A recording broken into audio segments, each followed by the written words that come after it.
if someone's having a hard time with their insurance agency or they're just insurance, it's getting too high. If they were to go to one independent insurance broker and they got a bunch of quotes from a bunch of different companies, a bit of mix and a match. If they then went to a different insurance agent that's also independent doing the same thing, are they going to walk away with the same offers or is there going to be a difference? Depending on the coverage that was written. But if everybody puts the same coverage in, the rate should all be the same in that situation. So Gotcha. It really does come.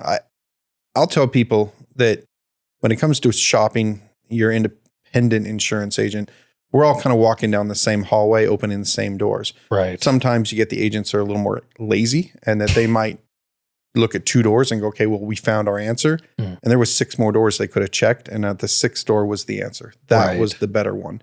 And so it does put us sometimes working with less benefit when they've already shopped at another independent and then they're coming to us as well. Right. We have that opportunity to sell that second door as well, though. Like if they choose that that's what they want, that we could sell that one as well. I tell them, if it's an independent you're deciding on, make sure that you are comfortable with that person now and that you're comfortable when it comes time to call during a claim. Like, are you absolutely certain this is a person or an office that you would like to work with when that time comes?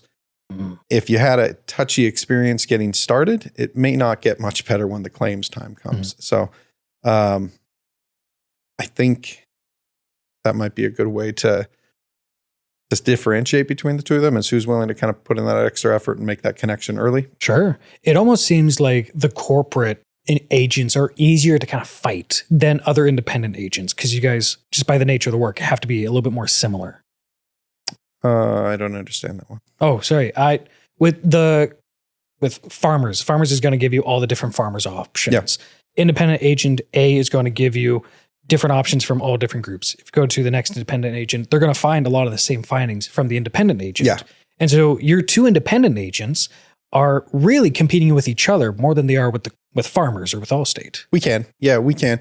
I don't tend to, at least in this area, we have really good agents. Like we have some really, really good agents in Whatcom County. And I find that we don't tend to compete much with the good ones. We tend to compete with the not so good ones, because if you're out there shopping around, it's because you're upset with your situation.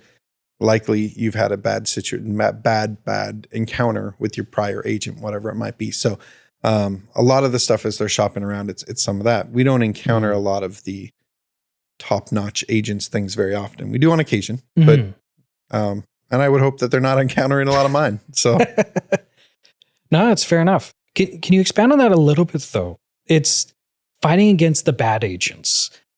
Are these just lazy agents that are just finding the first offer for people that aren't really paying attention?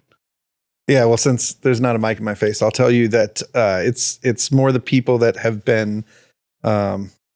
I think having all these good agents in Whatcom County has actually kind of helped us stay on our game, because it kind of keeps you understanding you're not competing against a gecko, and you're typically competing against other very good agents out there that are going to do their job and going to do it well. Right. The ones that aren't as well are typically the ones that have grown to the point where, all right, I'm making what I want to make now.